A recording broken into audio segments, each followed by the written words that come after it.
Kan saya sampaikan itu gitu. Sehingga untuk menyempurnakan ibadah sholat kita, sholat wajib itu ikutilah dengan sholat rawatib itu, qobliyah dan ba'diyah. Jadi sholat sunnah rawatib ini akan mempunyai kebaikan apa? Oleh Allah, ini bisa menutup kekurangan-kekurangan sholat wajib kita. Kekurangannya apa? Ketidaksempurnaannya. Mungkin kita tidak bisa khusyuk. Terus saya tuh bapak-bapak angel kan khusyuk niku nggih. Angel. Wong kadang-kadang sebelum sholat itu ora kelingan apa-apa, bareng sholat malah kelingan apa-apa.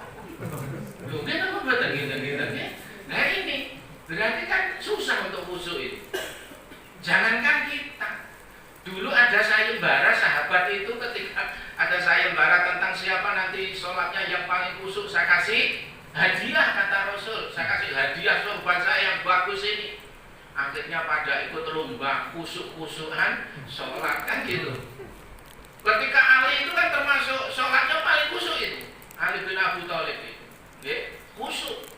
Tapi ketika rakaat pertama lolos, rakaat kedua lolos, rakaat ketiga lolos, rakaat terakhir hampir selesai, alhamdulillah saya sudah 3 rakaat khusyuk. Mudah-mudahan yang terakhir nanti insya Allah nanti saya akan menang.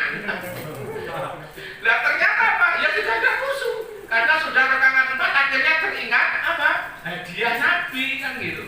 Ya, orang seperti Ali saja nggak bisa khusyuk, apalagi seperti kita. Urusannya oke, pandemi, dodolane ra payu, gaweane wis di PHK dan rumah itu sudah susah juga. Anak-anak daring di rumah rewel terus. Nah ini kan banyak hal-hal yang membuat sholat kita tidak khusyuk. Tapi oleh Allah tahu kelemahan hambanya yang tidak bisa khusyuk itu, maka apa? Ikutilah dengan sholat rawatib. Nah ini qobliyah dan ba'diyah. Ini kadang-kadang kan kita ini melihat orang itu kadang sholat wis sangar wis wajib wis lunga, itu kan enggak gitu. Ya kita menyadari lah kita belum bisa khusyuk, ya ditambahilah 2 rakaat. Kalau mungkin ada qobliyahnya, ada ba'diyahnya. Kalau sholat isya ada ba'diyahnya, kan begitu.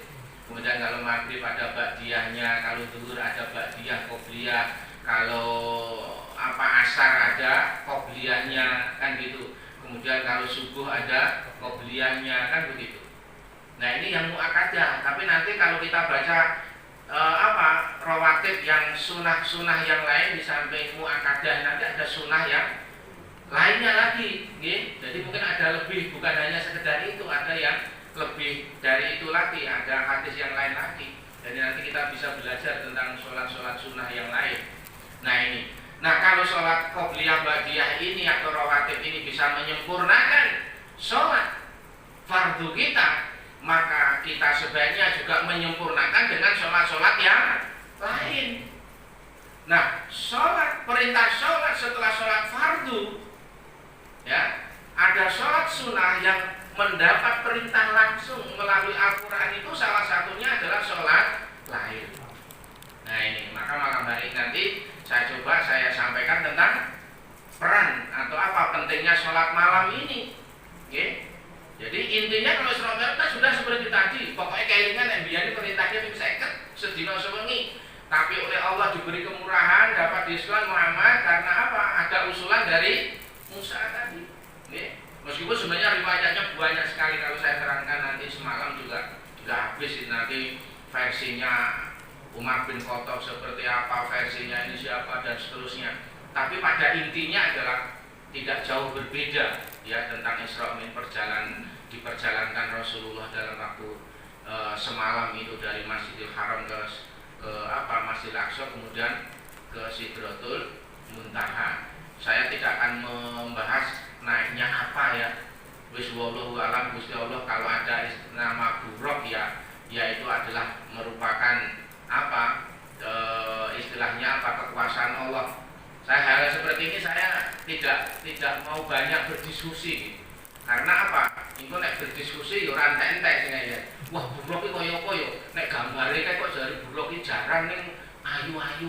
Terus bayangnya jarang kok ayu terus piye kan gitu. Nah, ini kan susah juga kan? Makanya sudahlah, pokoknya itu adalah kekuasaan Allah. Dan ternyata sekarang bisa saja kecepatan yang luar dalam hanya hitungan detik sudah mencapai kemana. Maka kalau ada ilmu fisika, bapak-bapak yang punya latar belakang fisika, kemudian ada hitungan dengan apa itu kecepatan matahari, seterusnya gitu. Nah, cahaya, kecepatan cahaya itu ternyata juga ada kan. Jadi begitu. Jadi ketika orang dulu melihat bahwa Isra Mi'raj ini sesuatu yang aneh umpamanya gitu, tapi ternyata sekarang dalam dunia ilmiah itu ada kecepatan cahaya itu. Gitu. Luar biasa, itu mungkin hanya seperti kilat gitu, kecepatannya. Itu sudah sampai mana kan gitu. Nah, orang ngati-ngati malah kalau tidak dihitung betul pesawat yang ditumpangi bisa terbakar itu karena kecepatan yang luar biasa. Ya ini artinya apa? Tidak mustahil zaman sekarang pada saat itu manusia diperlihatkan dengan apa kekuasaan Allah dengan Isra Mi'raj dalam waktu semalam sudah bisa mencapai Sidratul Muntaha dan sampai kaki ke sini.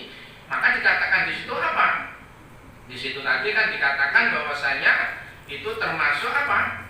Ayat-ayat Allah kan begitu. Okay. Maka saya katakan ayat-ayat Allah itu kan ada dua, okay? Satu ayat qauliyah, yang kedua adalah ayat kauniyah. Ayat kauliyah itu apa? Ayat-ayat yang berada dalam Al-Quran itu qauliyah. Qaul itu kan firman. Jadi ayat-ayat yang merupakan firman Allah yang berada di dalam Al-Quran. Tapi juga ada ayat kauniyah. Kauniyah, ayat-ayat yang berada di alam semesta ini yang sering kita sebut dengan sunatullah.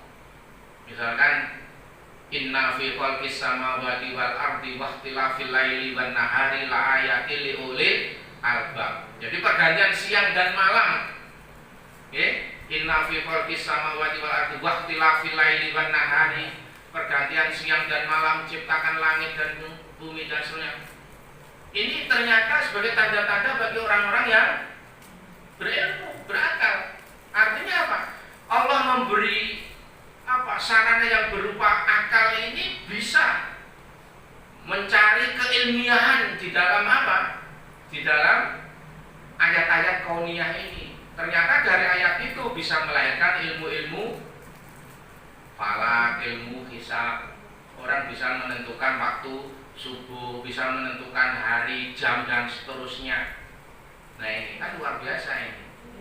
Kalau dulu orang absen harus tanda tangan, sekarang absen bisa dengan sidik jari. Itu kan juga merupakan apa? Hasil dari apa ini?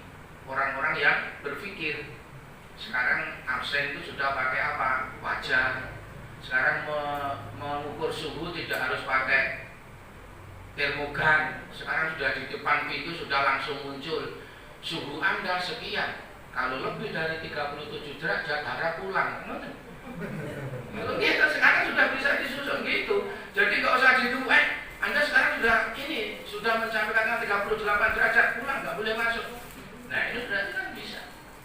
Nah ini artinya apa? Itulah ilmiah, karena itu kekuatan kelebihan manusia yang tidak diberikan kepada makhluk yang lain.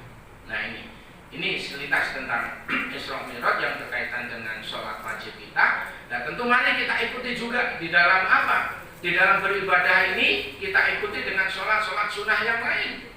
Yang tentunya di dalam sholat sunnah yang lain juga memiliki fadilah, memiliki apa? Kebaikan-kebaikan yang diberikan kepada Allah bagi orang-orang yang bisa menjalankannya. Salah satunya adalah apa? Sholat lail. Makanya nanti mari kita ngaji bareng tentang sholat lail ini sehingga kita nanti bisa menambah semangat kita untuk beramal dalam hal ini beribadah, diantaranya adalah tentang sholat. Nah yang paling terkenal tentang sholat lail ini bisa kita lihat nanti di dalam Al-Quran, yaitu wa minal laili fatahajjat bihi nafilatalak asa ayyak masa maqamam mahmudan. Jadi dan dari sebagian malam itu gunakanlah untuk bertahajud sebagai sholat sunat bagimu. Jadi dikatakan sebagai sunat bagimu. Semoga Tuhanmu akan membangkitkanmu pada kedudukan yang terpuji. Nah, artinya ketika kita mampu melakukan ini, Allah memberikan apa? Kebaikan kepada hambanya yang mau menjalankan, yaitu kedudukan yang mulia, kedudukan yang tinggi. Kalau orang dulu itu ada mengatakan nek kepengin sukses kudu kuat melek, kuat ngelek. Terus gitu, artinya itu kuat melek, kuat ngelek. Artinya apa? Kuat ngelek itu maksudnya ya berpuasa itu. Makanya orang-orang ingin sukses itu ya tidak menutup kemungkinan salah satu sarana yang dia lakukan di dalam mendekatkan diri kepada Allah dengan puasa. Nah kata Rasulullah, puasa yang paling hebat itu, yang paling tinggi nilainya apa? Puasa Daud. Jadi sekali ini puasa, besok tidak, ini puasa, besok tidak. Kemudian setelah itu apalagi puasa sunnah? Yaumubid. Jadi puasa di pertengahan bulan Komariah, bulan Komariah. Tanggal berapa Bapak dan Ibu? 13, 14, 15. Nah ini. Terus apalagi? Puasa Senin, Kamis. Nah ini. Sudah kita nggak usah berpikir sing kosong ngebleng kayak kosong apa, kayak kosong rawat dan seterusnya. Udah itu kan kalau kita nanti menjalankan itu malah bingung. Saya ini semester tahu kalau kita bisa menjalankan 3 puasa ini sudah luar biasa. Ya, luar biasa. Saya itu punya pembantu, ya, yang rewang di tempat saya itu sampai sekarang. Dia itu masih kuat puasa Daud. Saya heran ya. Heran saya. Ini gimana apa ya Pak? Dia kuat puasa Daud, ibaran loro Pak. Jadi jarang sakit Pak. Ya itu paling-paling masuk angin gitu. Nanti suruh belikan apa obat itu apa jamu apa itu. Mantangin udah selesai. Wah ini puasa Daud sampai sekarang nih. Oh, luar biasa sudah berapa tahun nih. Heran ya. Kalau saya belum mampu untuk puasa Daud, Senin Kemis saja itu ya alhamdulillah, mudah-mudahan masih diberi istiqomah. Nah, artinya memang apa? Kekuatan untuk melakukan itu memang kalau tidak sungguh-sungguh memang susah. Ternyata kalau kita rasakan puasa sunnah itu jauh lebih berat daripada puasa wajib. Coba Pak nek jenengan puasa Senin Kemis nek niat ora kuat dalah jagung dina Senin karo Kemis pripun? Bukan. Susah juga deh. Wah kancane apa meneh cateringan, apa cateringan apa itu apa? Standing partai prasmanan, di situ ada bakso, ada tengkleng, ada sate. Lainnya makan begitu enaknya dengan pringis. Wah, lenek ini kan arang-arangnya enek Senin Kamis sok minggu ngarep enek toh. Apa saiki mukang bae lah gitu. Enggak kuat kan gitu. Wah, itu kan susah juga kan berat itu, Pak. Saya berulang kali itu jajak istri kalau apa? Kan sekarang ini orang punya gawe sudah susah untuk menentukan hari Ahad dan Sabtu kan. Saiki mbuh gedunge sing kosong karo ijine nek saiki. Ijine isone dina Kemis ya Kemis, ijine Senin ya Senin karena sekarang kok pandemi ini sing ngatur apa? Ngatur orang punya gawe itu bukan kita sendiri sekarang. Yang ngatur itu KUA sana itu isone kapan itu antri kan. Nah ini, maka bisa saja hari Kamis punya gawe kan gitu.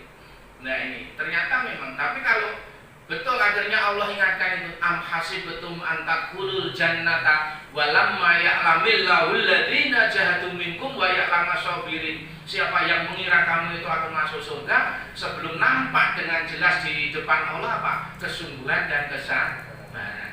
Nek tenanan itu ternyata ya bisa mengalahkan itu semua. Maka setan itu akan menggoda manusia hamba Allah sampai hari kiamat, tapi kata Allah, kamu tak akan mampu menggoda orang-orang yang beriman itu tadi. Iman tuh ya tenanan, nah imannya jadi imin ya susah juga. Oke? Artinya apa? Imin itu ya iming-imingan duniawi itu kan susah. Itu makanya maka umat Muhammad ini yang paling berat itu di akhir zaman itu memang kalau sudah berhubungan dengan harta. Sudah berhubungan dengan harta. Orang dalam keadaan susah terus diiming-imingi kira-kira 20 miliar itu kira-kira beliwang ora ya Pak? Beliwang ya Pak. Nah itu kan jadi kadang-kadang kalau iman itu memang betul-betul kata ayat tadi kan sebelum nampak jadinya kesungguhan dan kesabaran itu. Iman yo butuh sabar. Jenengan tindak masjid pengajian ini rasa sabar ya susah juga gitu. Nah udan ngoten nek jenengan ora sungguh-sungguh kan nggih wegah. Udah udan koyo ngene mangkat larang. Wis ben sesuk enek-enek ngoten malah gawe nopo? Gawe alasan dhewe kok. Sesuk nek terang lah yo ada pengajian muga-muga sampeyan dhewe umur dawa malah ndongakne awake dhewe kok. Muga umur dawa sampeyan pengajiane pas terang tak teko ngoten. Dalam pas terang enak acara. Nek to, susah terus. Nah ini memang saya ingat dalam sebuah hadis itu kalau kita beribadah itu kalau memang tidak difokuskan itu adalah enten mawon. Enten mawon. Misalkan kita mau sholat tepat waktu niku nek ora tenanan niku delalah niku yo kono nek gawean akeh ngoten malah arep ninggal sosok. Wah iku piye yo? Apa meneh nek lagi entuk orderan akeh ngoten. Wah gitu, wah ini tak tinggal sak jam itu. Wah iku mau menjahit wis entuk piro ini. Nah ini. Jadi memang tapi karena kata Allah kalau kita ini fokus maka Allah akan memberi kelapangan di dalam dada kita. Tapi kalau kita nanti tidak, artinya apa istilahnya, tidak kita prioritaskan dalam beribadah itu, maka Allah akan memberikan kesempitan di dalam kita melakukan sesuatu. Mungkin adalah Yusuf enek malah orang sempat. Tapi ketika kita sempatkan betul, adalah dia Allah memberi kemudahan-kemudahan yang lainnya. Nah ini, maka itu yang harus kita sirusi.